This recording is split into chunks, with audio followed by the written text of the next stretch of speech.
সমাবেশ থেকে এনসিপির উপর হামলার তীব্র নিন্দা জানাই, অবিলম্বে কুখ্যাত ফ্যাসিস্টের সহযোগীদের গ্রেপ্তারের দাবি জানায়। কিন্তু কষ্ট লাগে যখন অন্যায়ভাবে কোনো ঘটনা ঘটলে আমাদের উপর চাপিয়ে দেওয়ার অপচেষ্টা করা হয়। বিস্ফোরণের ঘটনা সেরকম। আজকে এটিএন নিউজে খবরে দেখলাম যুবদল থেকে আমরা যে দুজন নেতাকে বহিষ্কার করেছি তাদের নাম প্রাথমিক তথ্য বিবরণীতে ছিল না। এটিএন নিউজ আজকে এই নিউজটি করেছে। এফআইআর প্রাথমিক তথ্য বিবরণীতে নাম থাকার কারণে আমরা জাতির ন্যাশনাল সেন্টিমেন্টের প্রতি সম্মান রেখে আমাদের দলীয় দুই নেতাকে বহিষ্কার করেছি। তদন্তে মিথ্যা প্রমাণিত হলে আমরা আবার আমাদের পরবর্তী সিদ্ধান্ত আমরা জাতির কাছে জানিয়ে দেব।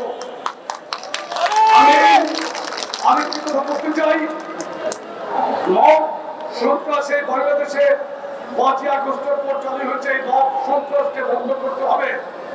অন্তর্বর্তী সরকারের স্বরাষ্ট্র উপদেষ্টার প্রতি অনুরোধ জানাই, বিএনপি প্রথম থেকে বিএনপির ভারপ্রাপ্ত চেয়ারম্যান জনাব তারেক রহমান প্রথম থেকে ডক্টর ইউনূসের সরকারকে সমর্থন দিয়ে আসছেন। লন্ডন মিটিং এর পর একটি মহলের ঘুরঘাম হয়ে গিয়েছে। বাংলাদেশের সবচেয়ে বৃহৎ এবং জনপ্রিয় রাজনৈতিক দল হিসেবে আমরা দায়িত্বের জায়গা থেকে আমাদের প্রিয় নেতার নির্দেশনা অনুসরণ করে বাংলাদেশের অন্তর্বর্তী সরকারকে আমরা সহযোগিতা করে যাচ্ছি। কিন্তু যারা মত তৈরি করে আমাদের নেতার বিরুদ্ধে মিথ্যা অশ্লীল ভাষায় স্লোগান দিয়েছে, আমরা তাদেরকে চিহ্নিত করে অবিলম্বে গ্রেপ্তার করার জন্য আমরা স্বরাষ্ট্র উপদেষ্টার কাছে দাবি জানাই।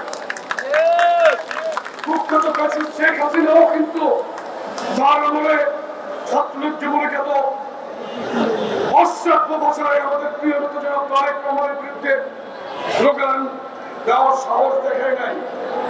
আমরা কাউকে পায়ে পাড়া দিয়ে কারোর সাথে ঝগড়া করতে চাচ্ছি না, কারো উস্কানিতে পুরো ঝগড়াতে আমরা লিপ্ত হতে চাই না। আমাদের নেতৃবৃন্দের প্রতি আমরা আহ্বান জানাই, আমাদের প্রত্যেকটি মিছিল আমরা শান্তিপূর্ণ করছি বাংলাদেশে। আজকে আমাদের 80টি ইউনিট, 82 ইউনিটের মধ্যে 2টি ইউনিট এখানে আছে। 80টি ইউনিটে আজকে একযোগে বিক্ষোভ মিছিল এবং মিছিল পূর্ব সমাবেশ হয়েছে শান্তিপূর্ণভাবে।